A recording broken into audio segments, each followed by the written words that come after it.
अभी तो केजरीवाल जी ने हनुमान चालीसा ही पढ़नी शुरू की है। भाइयों बहनों, आप देखना आगे आगे होता क्या है। ओबीसी भी एक दिन हनुमान चालीसा का पाठ करता हुआ आपको दिखाई देगा। आप देखना ये निश्चित होगा, क्योंकि ये वही लोग हैं। याद करिए, जब धारा 370 हटाई जा रही थी तब 3 लोग विरोध कर रहे थे। 2 नमूने भारत के थे, उनमें से एक राहुल गांधी थे, एक श्री अरविंद केजरीवाल थे, जो धारा 370 को हटाने का विरोध कर रहे थे, और एक पाकिस्तान के प्रधानमंत्री इमरान खान थे। यानी 3 लोगों को परेशानी हुई थी। पूरे देश ने खुशहाली मनाई थी, लेकिन 3 लोगों को परेशानी हुई थी। भाइयों बहनों, इनकी मंशा समझ सकते हैं। ये लोग भारत को कहां ले जाना चाहते हैं, इनकी मंशा को समझने की आवश्यकता है। और इसीलिए आप सबसे मैं अपील करने के लिए आपके बीच में आया हूं। अपील आपसे यही कि भारतीय जनता पार्टी जो कहती है सो करके दिखाती है। मोदी जी के नेतृत्व में 5.5 वर्ष का देश के अंदर कार्यकाल, देश के अंदर इंफ्रास्ट्रक्चर डेवलपमेंट के लिए मैं तो ये समझ नहीं पाया कि अरविंद केजरीवाल कैसा व्यक्ति है। बोलता कुछ और है, करता कुछ और है। उन्हें विकास से मतलब नहीं, गरीब जनता से मतलब नहीं, दिल्ली की जनता के प्रति उनके मन में कोई सहानुभूति नहीं। दिल्ली के अंदर जो अस्त व्यस्त व्यवस्था पड़ी हुई है, इनके बारे में उनके मन में एक भी कहीं सहानुभूति नहीं। उनकी सहानुभूति दिल्ली की जनता से नहीं, दिल्ली के नौजवानों से नहीं, दिल्ली की महिलाओं से नहीं। अगर दिल्ली की बेटियों के प्रति उनके मन में थोड़ा भी सम्मान होता तो उनके एक सहयोगी सुप्रीम कोर्ट में निर्भया के दोषियों को फांसी की सजा न सुनाने की बात नहीं करते। ये दुस्साहस अगर किया है उन्होंने इसलिए क्योंकि इन लोगों ने, अरविंद केजरीवाल ही है, इन्हीं की पार्टी है, जिन्होंने निर्भया के एक दोषी को, जो किन्हीं कारणों से बरी हुए, उनके घर में सिलाई की मशीन और पैसा लेकर के यही पहुंचे थे। भाइयों बहनों, इनकी मंशा को समझ सकते हैं। ये लोग भारत के प्रति इनकी कोई सहानुभूति नहीं है। ये भारत के विकास के प्रति नहीं, भारत में सुशासन के प्रति नहीं, नौजवानों के लिए, गरीबों के लिए, महिलाओं के मन में के प्रति इनके मन में न सम्मान है न सहानुभूति है। इनकी सहानुभूति तो शाहीन बाग और निजामुद्दीन के धरने में बिरयानी खिलाने वाले लोगों के प्रति है। मैं आपसे पूछना चाहता हूं, ये शाहीन बाग का जो धरना है, क्या ये भारत के हित में है क्या इसके प्रति है क्या?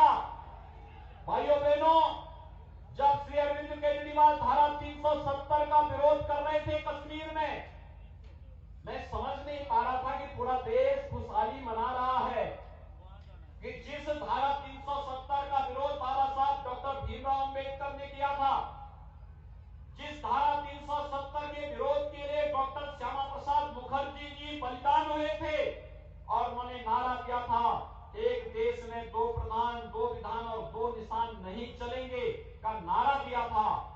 और पूरा देश आज जब दीपावली मना रहा है धारा 370 को समाप्त करने के लिए, तब अरविंद केजरीवाल विरोध क्यों कर रहे हैं?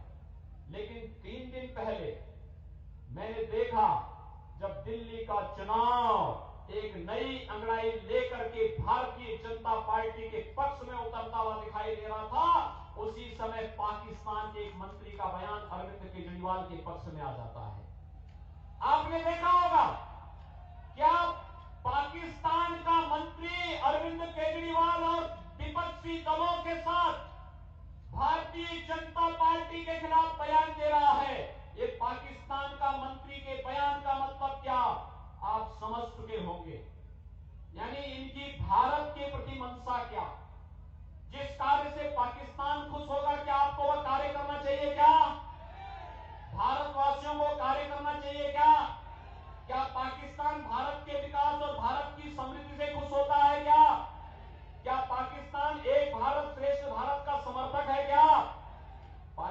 तो आतंकवाद का समर्थक है, पाकिस्तान अलगाववाद का समर्थक है, पाकिस्तान दुनिया के अंदर एक आतंकी देश है, पाकिस्तान स्वयं बदहाल है और पाकिस्तान अपने कर्मों से, अपने पाप से आज स्वयं अपने अस्तित्व के लिए जूझ रहा है। और वह पाकिस्तान, अगर उस पाकिस्तान का मंत्री भारत के अंदर दिल्ली विधानसभा चुनाव में कांग्रेस और आम आदमी पार्टी के समर्थन में बयान जारी करता है, तो आप अनुमान कर सकते हैं कि इनकी मंशा क्या है भारत के प्रति। और इसलिए मेरी आप सबसे अपील है, आपके सामने भारतीय जनता पार्टी ने श्री अनिल झा को अपना प्रत्याशी बनाया है। वे यहां से 2-2 बार विधायक रहे हैं, दिल्ली विधानसभा में बेहतरीन कार्य करने के लिए जाने जाते हैं। छात्र जीवन से ही जन समस्याओं के लिए जूझने, युवाओं की समस्याओं को लेकर के आगे बढ़ने और समस्या का समाधान का मार्ग कैसे निकालना है, इसके बारे में उनके मन में एक जज्बा है। केंद्र में मोदी जी के नेतृत्व की सरकार और दिल्ली में भी भारतीय जनता पार्टी की सरकार होगी, तो भाइयों बहनों, पब्लिक ट्रांसपोर्ट सिस्टम जो आज केजरीवाल जी के जमाने में दम तोड़ रहा है, ये पब्लिक ट्रांसपोर्ट सिस्टम मेट्रो के साथ जोड़ने और आधुनिक रूप से इलेक्ट्रिक बसेज की सुविधा दिल्ली के नागरिकों को उपलब्ध हो सके, यह आज की आवश्यकता है। 5 वर्ष में पब्लिक ट्रांसपोर्ट सिस्टम दिल्ली के अंदर केजरीवाल सरकार में गिरा है, आधे से कम हुआ है, अंतिम सांस ले रहा है। अगर समय रहते दिल्ली वासियों ने केजरीवाल सरकार के इन कृत्यों को पहचाना नहीं, तो आने वाले समय में दिल्ली वासियों के पास पैदल चलने के सिवाय और जाम में फंसने के सिवाय कोई दूसरा चारा नहीं होगा। क्योंकि दिल्ली में मेट्रो का सबसे बड़ा विरोधी कोई है तो अरविंद केजरीवाल है। दिल्ली में eastern and western peripheral expressway जब केंद्र सरकार बनाना प्रारंभ की थी, केजरीवाल ने विरोध किया, दिल्ली के अंदर जगह नहीं दी, हमने उत्तर प्रदेश के अंदर जगह दी और मनोहर लाल खट्टर जी ने हरियाणा के अंदर जगह दी। तब दिल्ली के अंदर 66,000 ट्रकों को आने से रोका गया और बाहर उनको पास करवा करके दिल्ली को प्रदूषण से भी और यातायात से भी बचाने का कार्य हुआ। रैपिड रेल के विरोधी, अच्छे एक्सप्रेसवे और अच्छे मार्गों के विरोधी केजरीवाल जी हैं। और भाइयों बहनों, अभी मैं 31 तारीख को एक गंगा यात्रा का समापन करके आया हूं कानपुर में।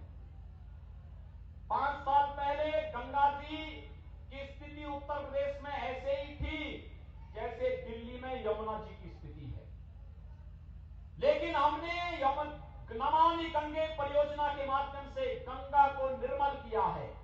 आज गंगा का पानी स्नान करने लायक भी है और आचमन करने लायक भी है।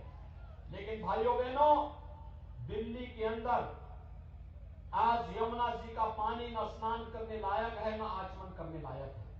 और मैं इसलिए केजरीवाल जी को इस बात की चुनौती दूंगा कि मैं गंगा में विगत वर्ष भी स्नान किया था और इस वर्ष 30 जनवरी को मैं बसंत पंचमी के दिन प्रयागराज में था, मैंने गंगा जी में डुबकी लगाई, गंगा जल का आचमन भी किया। केजरीवाल जी, आप भी दिल्ली के मुख्यमंत्री हैं, आप भी यमुना जी में जाइए, एक बार डुबकी लगा करके इस पानी का आचमन करके दिखाइए। आपको दिल्ली की जनता के सामने अपने 5 वर्षों के लेखे जोखे को रखना होगा और जनता आपके बहकावे में नहीं आने वाली है। एक तरफ शाहीन बाग में बिरयानी खिलाओगे और दूसरी तरफ आकर के हनुमान चालीसा का पाठ करोगे। राहुल गांधी भी यही करते थे गुजरात के अंदर। लेकिन गुजरात के अंदर एक बड़ी अजीब सी घटना घटित हुई। जब श्री राहुल गांधी सोमनाथ मंदिर में पूजा करने के लिए गए तो उनको बैठने का सलीका नहीं मालूम था। वे जब बैठे तो पुजारी को बोलना पड़ा कि भैया ये मंदिर है, मस्जिद नहीं, नमाज नहीं पढ़ रहे हैं यहाँ पे, ये मंदिर में पूजा करने पालती मार करके बैठना पड़ेगा। तो जिन लोगों को बैठने का सलीका ना मालूम हो वे हनुमान चालीसा का पाठ करके दिखाने का प्रयास कर रहे हैं कि हम भी हिंदू हैं। लेकिन मैं आपको फिर कह सकता हूं, अपने संविधान को आगे बढ़ाइए, केजरीवाल जी के साथ साथ लेकिन ओवैसी भी हनुमान चालीसा का पाठ करता हुआ दिखाई देगा। इस बात की चिंता नहीं। आप सबसे मेरी अपील है, 8 फरवरी को होने वाले चुनाव में इतनी भारी संख्या में आप सब यहां पर उपस्थित हैं। विकास, सुशासन और राष्ट्रवाद के मुद्दे पे आप सब समर्थक है ना? आप सभी जितने लोग हैं दोनों हाथ खड़ा करके मुझे बताइए, आप सब विकास चाहते हैं, सुशासन चाहते हैं, देश के अंदर राष्ट्रवाद चाहते हैं, राष्ट्रीय राजधानी उसका केंद्र बिंदु बनेगा, सभी लोग समर्थक हैं। तो सभी से मेरी अपील होगी कि आप जितने मतदाता हैं 10-10 नए मतदाताओं को अपने साथ जोड़ करके 8 फरवरी को कमल चुनाव चिन्ह के साथ श्री अनिल झा जी के पक्ष में मतदान करने के लिए जाएंगे। सभी लोग बोलिए, मुट्ठी बंद करके, बजरंग बली का दिन है, मुट्ठी बंद करके बोलेंगे। सभी लोग 10-10 मतदाताओं को लेकर मतदान केंद्र तक पहुंचेंगे, दोनों हाथ पकड़ करके बोलेंगे, भारत माता की, भारत माता की, भारत माता की, जय जय श्री राम, जय जय श्री राम। अब मैं प्रार्थना करूंगा श्री अनिल झा से कि वो आदरणीय योगी जी को गदा भेंट कर उनका